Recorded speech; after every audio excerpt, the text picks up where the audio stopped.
Kalau kita membaca hidup Paulus ini, kita melihat bahwasanya hidup Paulus sesudah dia dipanggil Tuhan merupakan satu pertandingan yang terus menerus, pergumulan yang terus menerus. Paulus berkata, aku telah mengakhiri pertandingan, aku telah mengakhiri perlombaan.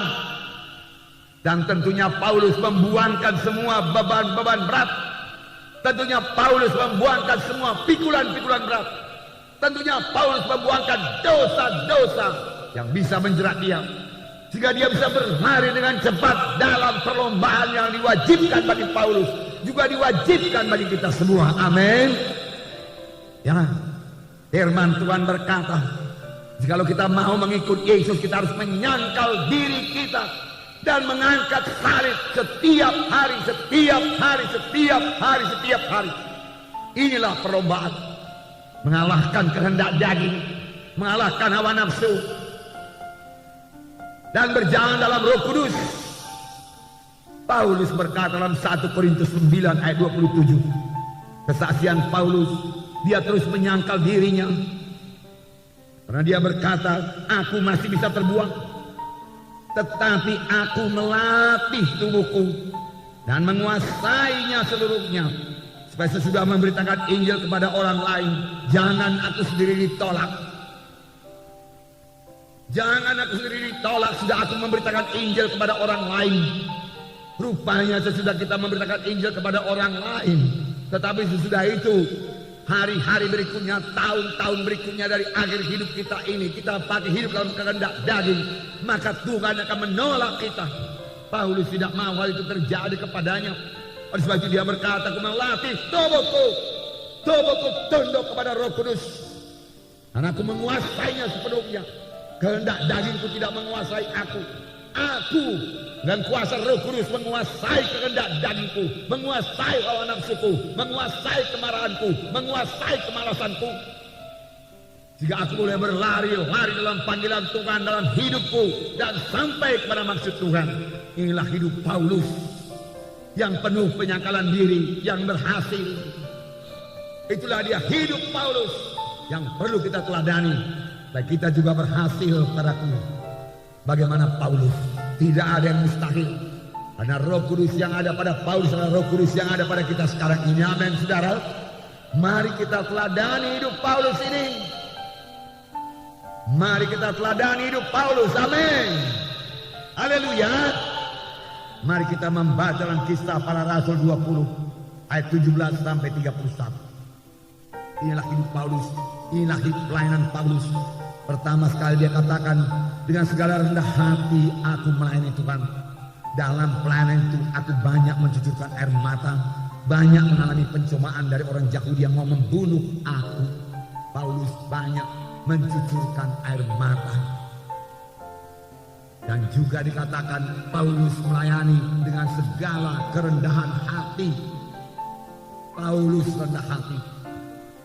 Luar biasa wahyu yang telah diterima oleh Paulus. Pada jalan ke Damsyik dia bertemu dengan Yesus, mendengar suara Yesus. Kita sudah melihat dalam kisah rasul yang lalu. Saya yakin itu terjadi pada waktu Paulus dilempari dengan batu. Paulus diangkat ke sorga dan mendengar pembicaraan yang tidak layak didengarkan oleh manusia. Paulus menerima ilham yang luar biasa daripada Tuhan. Paulus mengenal Tuhan Yesus. Paulus mengenal kehendak Tuhan dalam hidupnya. Paulus melayani dalam satu pelayanan yang sangat berkuasa, penuh dengan tanda jahit mujizat. Bahkan dikatakan kain-kain atau sabut tangan yang pernah dipakai oleh Paulus lalu dibawa kepada orang sakit, diletakkan atas orang sakit, lalu orang itu sembuh. Meskipun demikian, besarnya wahyu urapan yang dimiliki oleh Paulus, Paulus tetap rendah hati, bakal lembut hati. Dengan segala kerendahan hati aku melayani kamu. Dengan banyak mencucurkan air mata aku melayani kamu. Sungguh-sungguh Paulus meniru Tuhan Yesus. Tuhan Yesus sendiri berkata, belajarlah kepadaku karena aku rendah hati. Karena aku lembut hati dan rendah hati, maka engkau akan mendapat sentosa bagi jiwamu. rendah hati. Rendah hati tidak sama dengan rendah diri. Rendah diri atau dikatakan oleh orang dunia ini minder, dia katakan merasa diri tidak layak, merasa diri lemah, merasa diri tidak sanggup. Itu bukan daripada Tuhan, dan itu bukan rendah hati. Itu rendah diri yang menyebabkan kita tidak bisa dipakai Tuhan kalau kita tidak mau keluar dari perasaan rendah diri kita tersebut. Tapi saya percaya Roh Kudus, firman Tuhan yang hidup, yang diurapi oleh Roh Kudus, bisa mengubahkan kita yang merasa rendah diri ini menjadi